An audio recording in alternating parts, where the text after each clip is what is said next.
Hello everyone, and welcome to this Diablo 3 dungeon guide for the Wizard Firebird's Finery set. We'll be going over how to set up your character, and I'll also explain how to complete both primary dungeon objectives. Keep watching until the end to see a full playthrough of the entire set dungeon with additional tips.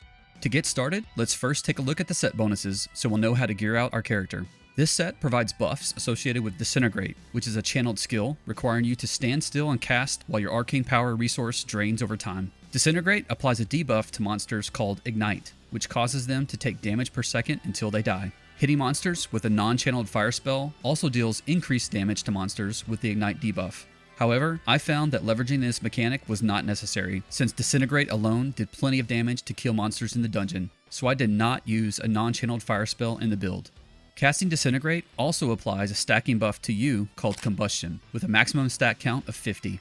This Combustion buff reduces the cooldown of Teleport, which you will want to leverage for mobility, and it also provides you a significant amount of damage reduction. Additionally, when you take fatal damage, you are resurrected by a meteor that falls from the sky. This is an important mechanic to note, as it will need to be leveraged in order to complete one of the primary dungeon objectives. Therefore, considering all of the set mechanics, resource cost reduction, and to a lesser degree, maximum arcane power will be the important focus areas for the gearing and skills setup. In this setup, we are using 5 of the 7 set pieces in the helm, torso, hands, legs, and offhand slots. In the shoulder slot, we have Mantle of Channeling, which provides both increased damage and damage reduction while channeling Disintegrate. In the feet slot, we have Ice Climbers, which provide immunity to freeze and immobilize effects. The elites in this dungeon will frequently cast Ice Bombs, the only major threat in the dungeon, that will freeze you in place for several moments if you're caught by one. Due to the high density of monsters, you can quickly become overwhelmed if you're frozen in the wrong spot. The ice bombs can be very difficult to see and avoid if you're not quick enough, but Ice Climbers will completely negate the freeze effect, allowing you to focus on the dungeon objectives, so definitely get these boots if you can.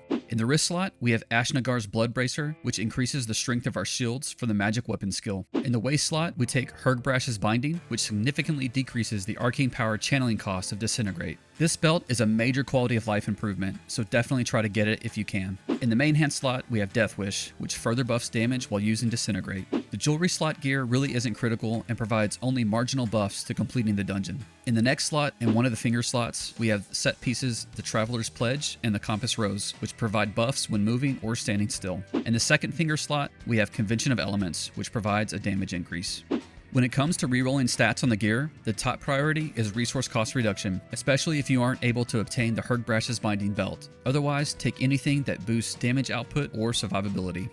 For Kanai's Cube, in the weapon slot, we have the Furnace, which increases damage against elites. In the armor slot, we have Nilfer's Boast, which increases the damage of the Fallen Meteor that's cast by the 2-piece set bonus when you take fatal damage. This damage boost will help clear the majority of monsters surrounding you in one hit, so you can have an easier time coming back to life and getting back in action. And in the jewelry slot, we have Ring of the Royal Grandeur to give us the 6-piece set bonus with only 5 of the pieces equipped on our character. If you don't have the ring for the cube, then you can equip the Firebird set shoulders in lieu of Mantle of Channeling. For gems, we have a Topaz in the head slot for additional resource cost reduction, Topazes in the torso and leg slots, and an Emerald in the weapon slot. The legendary gems aren't critical. Bane of the Powerful, Bane of the Trapped, and Zay's Stone of Vengeance all provide good damage increases.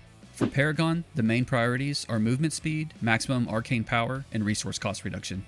Next, let's go over the skills. We'll be using Disintegrate with the Chaos Nexus rune, which is the main damage dealing skill and focal point for the set. We'll also take Teleport with the Safe Passage rune, which will provide some increased damage reduction and valuable increased mobility.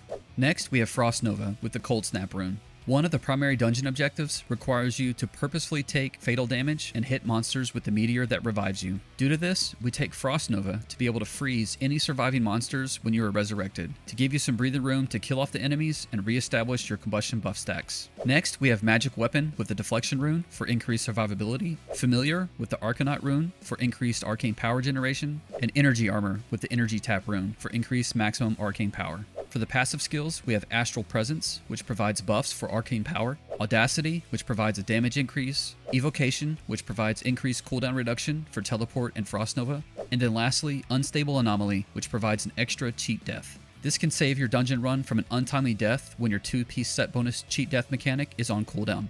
The passive cheat death will only activate if the 2-piece set bonus cheat death is on its 1-minute cooldown.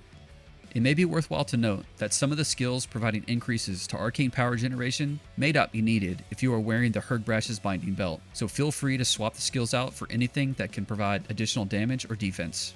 Now, let's go over the dungeon objectives. The first primary objective is to ignite or kill 20 enemies within 3 seconds 6 times. You'll accomplish this by running or teleporting into a large group of monsters and casting Disintegrate on everything you see. This dungeon is absolutely packed with enemies. It is so dense that you should virtually never need to run around and actively look for and go out of your way to group up monsters in packs of 20. They will naturally come in large enough packs. Just keep moving forward through the dungeon, killing everything you see as you go. You might even get 2 or 3 out of the 6 total groupings you need from one area of monsters in a back-to-back chain. The second primary dungeon objective is to hit 50 different enemies with the meteor that revives you from the 2-piece set bonus. For this objective, you will want to actively pull together a large group of monsters so you can try to finish in 2 attempts. Run around, aggro a group of monsters, then stand still and cast nothing. Let the enemies surround you in a tight pack and kill you. Then, while you're dead, start spamming the Frost Nova skill. When you're alive again, you'll freeze any enemies that are remaining after the meteor makes impact, and you'll have breathing room to teleport to safety and reestablish your buffs. You'll want to take your first death shortly after you enter the dungeon, because the effect has a 1-minute cooldown. Once you make your first attempt, you'll proceed to kill monsters, making your way through the dungeon. When the 1-minute cooldown has expired, then you'll look to make your second attempt. You'll have time for more than 2 attempts, but the dungeon can be cleared so quickly, you'll most likely have to stand around and wait for the 1-minute cooldown to expire, so there'll be enough monsters for more attempts. Next, let's take a look at the dungeon map. I've broken the map up into 3 segments. The first segment takes you through the linear entrance of the dungeon. The second segment loops you around, and the third segment finishes off any remaining monsters. As mentioned previously, the density is extremely high in this dungeon, so you shouldn't have to focus on monster grouping at any particular locations for the first primary dungeon objective. However, you should target to complete the second primary dungeon objective in 2 attempts. The best 2 locations for this are at the dungeon entrance and about halfway through segment number 2. By the time you reach the second location, the 1-minute cooldown for the Revive Meteor should be expired, and there should be plenty of monsters in this area for another attempt. So now that you have the setup and you know how to approach the dungeon, let's head to it. Go to Act 2, then to the Archives of Zoltankuhl waypoint. From there, head southwest. Head through the portal to the Desolate Sands. The dungeon entrance is just to the north after crossing the bridge. And next, we'll look at the playthrough. For this run, I went with very bare bones gear to demonstrate techniques. Any additional items or stats that you get consistent with the recommendations earlier will give you a much easier time completing the dungeon.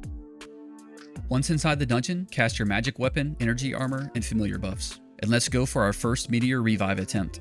Group up the monsters, let them kill you, and as soon as you die, spam Frost Nova. You want to cast it as soon as you are alive again.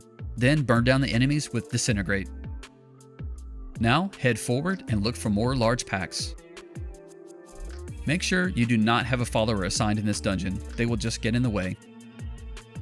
If you see any small groupings, just burn them down and move on. Here's our next large pack, and we got 20 without even attempting to group them up. And there's another 20 as we start segment number 2. And another 20.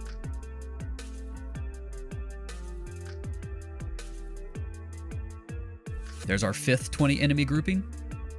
And 6th and final. The first primary dungeon objective is complete.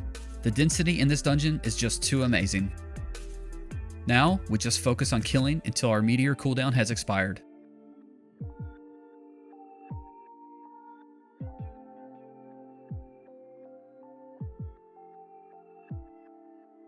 The meteor revive is available again, so we can look for another large group for our next opportunity.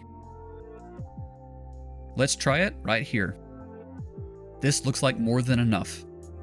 Group them up, die, spam Frost Nova to cast it when you revive, and burn them down.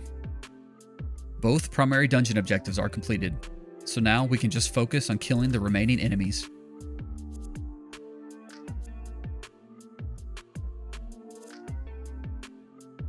You can move with or without teleport, you will have plenty of time either way.